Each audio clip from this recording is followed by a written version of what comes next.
Hey YouTube, Shinobi here with a review of the S.H.Figuarts Kamen Rider 2 from the original Kamen Rider, also known as Nigo, and he will since be referred to as Nigo for the remainder of this review. So, he is in the Shin Nigo colors, his appropriate new true colors. So we'll take a look at him in a minute. Here's the box, very much like Ichigo's. In fact, it pretty much is Ichigo's, just with Master Rider 2 and Nigo all over it. So you've got his two little transformation poses, the rider kicked effect part, and all that, and then he's just kind of chilling out back here. So the figure itself might look familiar because it literally is exactly like Ichigo, except for my antennas are straight, whereas my Ichigo, my antennas are a little bit crooked. But, yeah, pretty much the same exact figure. Differences being, the belt is white on the inside, as you can maybe see right there. Let's go ahead and get a little bit closer into the details.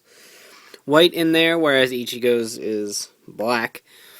The backs are pretty much the same. Ichigo seems to use a little bit glossier of paint in the belt, whereas Nigo seems to be glossier paint in the pants, so that's a little bit different. Obviously, the silver and red boots are a difference, and then the two stripes on Ichigo and the one stripe on Nigo, which is kind of backwards, but that's how they did things. But yeah, other than that, pretty much the same exact figure, just with very minor paint differences. So, if you've seen my Ichigo review, you pretty much know this figure already and can either A, leave, or B, stick around. The scarf is loose, full head articulation as always. I do like this head sculpt. They did a pretty nice job on it, and I do like the body sculpt too. They were able to get away with the big poofy chests and slim them down a little bit and make them look a little bit more new age. Love these shoulder joints, as I've been saying on pretty much all the new reviews since most Figuarts are using the shoulder joint style now. Double joint right there at the elbows. Double joint right there at the knee. Uses this style of hip joint right here. So lots of movement there. And then, of course, it's a plastic ball jointed ankle, which is fine for these guys. And then the belt is a separate piece as well. So full range of motion, as always, with S.H.Figuarts. So again, really, really nice overall. I do love this sculpt and this mold in general. Yeah, it's really basic, but he is the first and second, in this case, Kamen Rider. So you can't really fault him for that. He was made in the 70s. So there really isn't too much else to go over as far as the figure is concerned, since he doesn't do anything super special. So let's look at the accessories.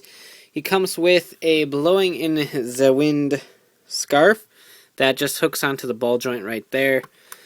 You just bop it off right there, and it hooks on right in there, just like so. So something like that.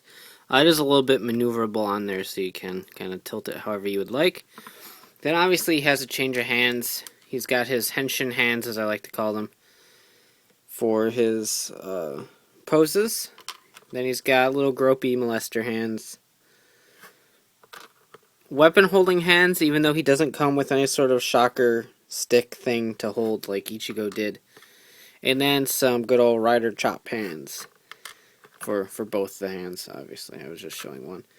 And then, of course, he comes with a kick effect part 2, which is done a little bit differently than Ichigo's, but that just plugs right onto his foot, like so. And anyone else that uses that shape of foot is more than welcome to use the kick effect part. Like, for instance, Oja cannot use that effect part because his boot is shaped a little bit differently and is too big.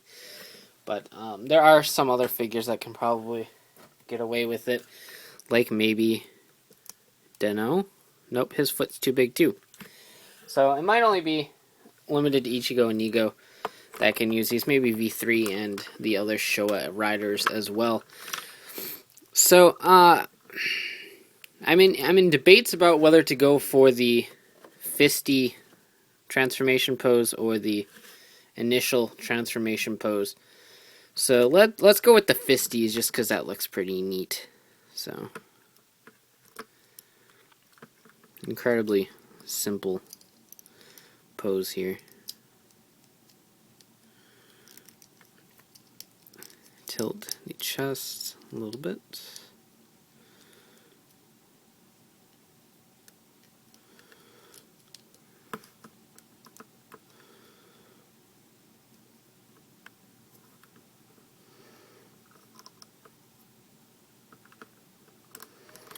Splay the legs out a tad, and there we go. Not a terrific pose by any means, but doable. So here we have Ichigo and Nigo ready to go fight some bad guys. Because they are pro at justice and all that. Debating about whether their head sculpts are a little bit different. Nigo's helmet looks a little bit more concaved than Ichigo's does. But anyway, here they are together at last to go fight Shocker together. Because that's how they roll. So, if you have Ichigo already, Nigo is honestly a really, really easy skip unless you want the two of them together. Which makes sense. I mean, if you have Ichigo, you might as well have Nigo too. But they are pretty much identical moldings with very little difference. Yeah, it has more difference than the two Ultimate Rising Kugas, but there's still just the whole thing going on that I pretty much own this figure already, and it's just minorly different colors. But that being said, it is a really nice mold. If you haven't picked up Ichigo yet, and you like Nigo's red coloring more than Ichigo's silver, go ahead and pick up Nigo. They really are pretty much the same figure, which is a great figure, great molding, great sculpt. So I can easily recommend one of the two molds, but if you have one, you don't really need to pick up the other unless you really want the duo together. So you can check out shukenshinobi.com for all the latest updates on my reviews, and of course check out writerdreamsandrambles.com bringing the latest toku news in the craziest way possible. So take care and have a great one.